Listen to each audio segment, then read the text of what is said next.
আসসালামু আলাইকুম। আমাদের আজকের গল্প রবীন্দ্রনাথ ঠাকুরের বিখ্যাত ছোট গল্প ছুটি। বালকদিগের সর্দার ফটিক চক্রবর্তীর মাথায় চট করিয়া একটা নতুন ভাবোদয় হইল।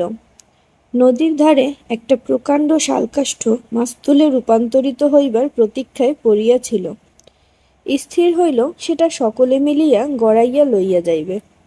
যে ব্যক্তির কাঠ আবশ্যককালে তাহার যে কতখানি বিস্ময়, বিরক্তি এবং অসুবিধা বোধ হইবে, তাহাই উপলব্ধি করিয়া বালকেরা এই প্রস্তাবে সম্পূর্ণ অনুমোদন করিল। কোমর বাঁধিয়া সকলেই যখন মনোযোগের সহিত কার্যে প্রবৃত্ত হইবার উপক্রম করিতেছে, এমন সময়ে ফটিকের কনিষ্ঠ মাখনলাল গম্ভীরভাবে সেই গুড়ির উপরে গিয়া বসিল। ছেলেরা তাহার এইরূপ উদার ঔদাসীন্য দেখিয়া কিছু বিমর্ষ হইয়া গেল। একজন আসিয়া ভয়ে ভয়ে তাহাকে একটু আধটু ঠেলিল, কিন্তু সে তাহাতে কিছুমাত্র বিচলিত হইল না। এই অকাল তত্ত্বজ্ঞানী মানব সকল প্রকার ক্রীড়ার অসারতা সম্বন্ধে নীরবে চিন্তা করিতে লাগিল। ফটিক আসিয়া আস্ফালন করিয়া কহিল, দেখ, মার খাবি, এই বেলা ওঠ। সে তাহাতে আরও একটু নড়িয়া চড়িয়া আসনটি বেশ স্থায়ী রূপে দখল করিয়া লইল। এরূপ স্থলে সাধারণের নিকট রাজসম্মান রক্ষা করিতে হইলে অবাধ্য ভ্রাতার গণ্ডদেশে অনতিবিলম্বে এক চর কষাইয়া দেওয়া ফটিকের কর্তব্য ছিল। সাহস হইল না, কিন্তু এমন একটা ভাব ধারণ করিল যেন ইচ্ছা করিলেই এখনই উহাকে রীতিমতো শাসন করিয়া দিতে পারে, কিন্তু করিল না। কারণ পূর্বাপেক্ষা আর একটা ভালো খেলা মাথায় উদয় হইয়াছে, তাহাতে আরেকটু বেশি মজা আছে। প্রস্তাব করিল, মাখনকে শুদ্ধ ওই কাঠ গড়াইতে আরম্ভ করা যাক। মাখন মনে করিল ইহাতে তাহার গৌরব আছে, কিন্তু অন্যান্য পার্থিব গৌরবের ন্যায় ইহার আনুষঙ্গিক যে বিপদের সম্ভাবনাও আছে, তাহা তাহার কিংবা আর কাহারও মনে উদয় হয় নাই। ছেলেরা কোমর বাঁধিয়া ঠেলিতে আরম্ভ করিল। মারো ঠেলা, হেইয়ো, সাবাস জোয়ান, হেইয়ো। গুড়ি এক পাক ঘুরিতে না ঘুরিতেই মাখন তাহার গাম্ভীর্য, গৌরব এবং তত্ত্বজ্ঞান সমেত ভূমিষ্যাৎ হইয়া গেল। খেলার আরম্ভেই এইরূপ আশাতীত ফল লাভ করিয়া অন্যান্য বালকেরা বিশেষ হৃষ্ট হইয়া উঠিল, কিন্তু ফটিক কিছু শশব্যস্ত হইল। মাখন তৎক্ষণাৎ ভূমিশয্যা ছাড়িয়া ফটিকের উপরে গিয়া পড়িল, একেবারে অন্ধভাবে মারিতে লাগিল। তাহার নাকে মুখে আঁচড় কাটিয়া কাঁদিতে কাঁদিতে গৃহাভিমুখে গমন করিল। খেলা ভাঙিয়া গেল। ফটিক গোতাকতক কাশ উৎপাটন করিয়া লইয়া একটা অর্ধনিমগ্ন নৌকার গলইয়ের উপরে চড়িয়া বসিয়া চুপচাপ করিয়া কাশের গোড়া চিবাইতে লাগিল। এমন সময় একটা বিদেশি নৌকা ঘাটে আসিয়া লাগিল। একটি অর্ধবয়সী ভদ্রলোক কাঁচা গোঁফ এবং পাকা চুল লইয়া বাহির হইয়া আসিলেন। বালককে জিজ্ঞাসা করিলেন, চক্রবর্তীদের বাড়ি কোথায়? বালক ডাটা চিবাইতে চিবাইতে কহিল, ওই হোথা। কিন্তু কোন দিকে যে নির্দেশ করিল কাহারও বুঝিবার সাধ্য রহিল না। ভদ্রলোকটি আবার জিজ্ঞাসা করিলেন, কোথা? সে বলিল, জানি নে, বলিয়া পূর্ববৎ তৃণমূল হইতে রসগ্রহণে প্রবৃত্ত হইল। বাবুটি তখন অন্য লোকের সাহায্য অবলম্বন করিয়া চক্রবর্তীদের গৃহের সন্ধানে চলিলেন। অবিলম্বে বাঘা বাগদি আসিয়া কহিল, ফটিক দাদা, মা ডাকছে। ফটিক কহিল, যাব না। বাঘা তাহাকে বলপূর্বক আর কোলা করিয়া তুলিয়া লইয়া গেল।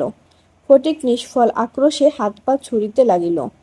ফটিককে দেখিবা মাত্র তাহার মা অগ্নিমূর্তি হইয়া কহিলেন, আবার তুই মাখনকে মেরেছিস? ফটিক কহিল, না, মারিনি। ফের মিথ্যে কথা বলছিস? কখনো মারিনি, মাখনকে জিজ্ঞাসা করো। মাখনকে প্রশ্ন করাতে মাখন আপনার পূর্বনালিশের সমর্থন করিয়া বলিল, হ্যাঁ, মেরেছে। তখন আর ফটিকের সহ্য হইল না। দ্রুত গিয়া মাখনকে এক সশব্দ চর কষাইয়া দিয়া কহিল, ফের মিথ্যে কথা। মা মাখনের পক্ষ লইয়া ফটিককে সবেগে নাড়া দিয়া তাহার পৃষ্ঠে দুটা তিনটা প্রবল চপটাঘাত করিলেন। ফটিক মাকে ঠেলিয়া দিল। মা চিৎকার করিয়া কহিলেন, তুই আমার গায়ে হাত তুলিস? এমন সময়ে সেই কাঁচা পাকা বাবুটি ঘরে ঢুকিয়া বলিলেন, কি হচ্ছে তোমাদের? ফটিকের মা বিস্ময়ে আনন্দে অভিভূত হইয়া কহিলেন, ও মা, এ যে দাদা, তুমি কবে এলে? বলিয়া গড় করিয়া প্রণাম করিলেন। বহুদিন হইল দাদা পশ্চিমে কাজ করিতে গিয়াছিলেন। ইতিমধ্যে ফটিকের মার 2 সন্তান হইয়াছে। তাহারা অনেকটা বাড়িয়া উঠিয়াছে। তাহার স্বামীর মৃত্যু হইয়াছে, কিন্তু একবারও দাদার সাক্ষাৎ পায় নাই। আজ বহুকাল পরে দেশে ফিরিয়া আসিয়া বিশ্বম্বরবাবু তাহার ভাগিনীকে দেখিতে আসিয়াছেন। কিছুদিন খুব সমারোহে গেল।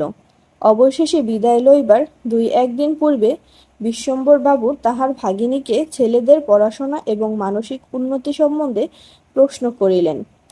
উত্তরে ফটিকের অবাধ্য উচ্ছৃঙ্খলতা, পাঠে অমনোযোগ এবং মাখনের সুশান্ত সুশীলতা ও বিদ্যানুরাগের বিবরণ শুনিলেন। তাহার ভগিনী কহিলেন, ফটিক আমার হাড় জ্বালাতন করিয়াছে। শুনিয়া বিশ্বম্বর প্রস্তাব করিলেন, তিনি ফটিককে কলিকাতায় লইয়া গিয়া নিজের কাছে রাখিয়া শিক্ষা দেবেন। বিধবা এ প্রস্তাবে সহজেই সম্মত হইলেন। ফটিককে জিজ্ঞাসা করিলেন, কেমন রে ফটিক, মামার সঙ্গে কলকাতায় যাবি? ফটিক লাফাইয়া উঠিল, বলিল, যাব। যদিও ফটিককে বিদায় করিতে তাহার মায়ের আপত্তি ছিল না, কারণ তাহার মনে সর্বদাই আশঙ্কা ছিল, কোন দিন সে মাখনকে জলেই ফেলিয়া দেয়, কি মাথাই ফাটায়, কি একটা দুর্ঘটনা ঘটায়। তথাপি ফটিকের বিদায় গ্রহণের জন্য এতাদৃশ আগ্রহ দেখিয়া তিনি ঈষৎ ক্ষুণ্ণ হইলেন। কবে যাবে, কখন যাবে করিয়া ফটিক তাহার মামাকে অস্থির করিয়া তুলিল। উৎসাহে তাহার রাত্রে নিদ্রা হয় না। অবশেষে যাত্রাকালে আনন্দের ঔদার্যবশত তাহার ছিপ, ঘুড়ি, লাটাই সমস্ত মাখনকে পত্রপত্রাদিক্রমে ভোগ দখল করিবার পুরা অধিকার দিয়া গেল। কলিকাতায় মামার বাড়ি পৌঁছিয়া প্রথমত মামির সঙ্গে আলাপ হইল। মামি এই অনাবশ্যক পরিবার বৃদ্ধিতে মনে মনে যে বিশেষ সন্তুষ্ট হইয়াছিলেন তাহা বলিতে পারি না। তাহার নিজের 3টি ছেলে লইয়া তিনি নিজের নিয়মে ঘরকন্না পাতিয়া বসিয়া আছেন। ইহার মধ্যে সহসা একটি 13 বৎসরের অপরিচিত অশিক্ষিত পাড়াগেঁ ছেলে ছাড়িয়া দিলে কিরূপ একটা বিপ্লবের সম্ভাবনা উপস্থিত হয়। বিশ্বম্বরের এত বয়স হইল, তবু কিছুমাত্র যদি জ্ঞানকাণ্ড আছে। বিশেষত 13-14 বৎসরের ছেলের মতো পৃথিবীতে এমন বালাই আর নাই। শোভাও নাই, কোনো কাজেও লাগে না, স্নেহ উদ্রেক করে না। তাহার সঙ্গসুখও বিশেষ প্রার্থনীয় নহে। তাহার মুখে আধো আধো কথাও ন্যাকামি, পাকা কথাও জ্যাঠামি, এবং কথা মাত্রই প্রগলভতা। হঠাৎ কাপড় চোপড়ের পরিমাণ রক্ষা না করিয়া বেমানানরূপে বাড়িয়া ওঠে। লোকে সেটা তাহার একটা কুশ্রী স্পর্ধাস্বরূপ জ্ঞান করে। তাহার শৈশবের লালিত্য এবং কণ্ঠস্বরের মিষ্টতা সহসা চলিয়া যায়। লোকে সেজন্য তাহাকে মনে মনে অপরাধ না দিয়া থাকিতে পারে না। শৈশব এবং যৌবনের অনেক দোষ মাপ করা যায়, কিন্তু এই সময়ের কোনো স্বাভাবিক অনিবার্য ত্রুটিও যেন অসহ্য বোধ হয়। সেও সর্বদা মনে মনে বুঝিতে পারে, পৃথিবীর কোথাও সে ঠিক খাপ খাইতেছে না। এই জন্য আপনার অস্তিত্ব সম্বন্ধে সর্বদা লজ্জিত ও ক্ষমাপ্রার্থী হইয়া থাকে। অথচ এই বয়সেই স্নেহের জন্য কিঞ্চিত অতিরিক্ত কাতরতা মনে জন্মায়। এই সময়ে যদি সে কোনো সহৃদয় ব্যক্তির নিকট হইতে স্নেহ কিংবা সখ্য লাভ করিতে পারে, তবে তাহার নিকট আত্মবিকৃত হইয়া থাকে। কিন্তু তাহাকে স্নেহ করিতে কেহ সাহস করে না, কারণ সেটা সাধারণের প্রশ্রয় বলিয়া মনে করে। সুতরাং তাহার চেহারা এবং ভাবখানা অনেকটা প্রভুহীন পথের কুকুরের মতো হইয়া যায়। অতএব এমন অবস্থায় মাতৃভবন ছাড়া আর কোনো অপরিচিত স্থান বালকের পক্ষে নরক। চারিদিকে স্নেহশূন্য বিরাগ তাহাকে পদে পদে কাটার মতো বিধে। এই বয়সে সাধারণত নারী জাতিকে কোনো এক শ্রেষ্ঠ স্বর্গলোকের দুর্লভ জীব বলিয়া মনে ধারণা হইতে আরম্ভ হয়। অতএব তাহাদের নিকট হইতে উপেক্ষা অত্যন্ত দুঃসহ বোধ হয়। মামির স্নেহহীন চক্ষে সে যে একটা দুগ্রহের মতো প্রতিভাত হইয়াছে, এইটে ফটিকের সবচেয়ে বাধিত। মামি যদি দৈবাৎ তাহাকে কোনো একটা কাজ করিতে বলিতেন, তাহা হইলে সে মনের আনন্দে যতটা আবশ্যক তার চেয়ে বেশি কাজ করিয়া ফেলিত।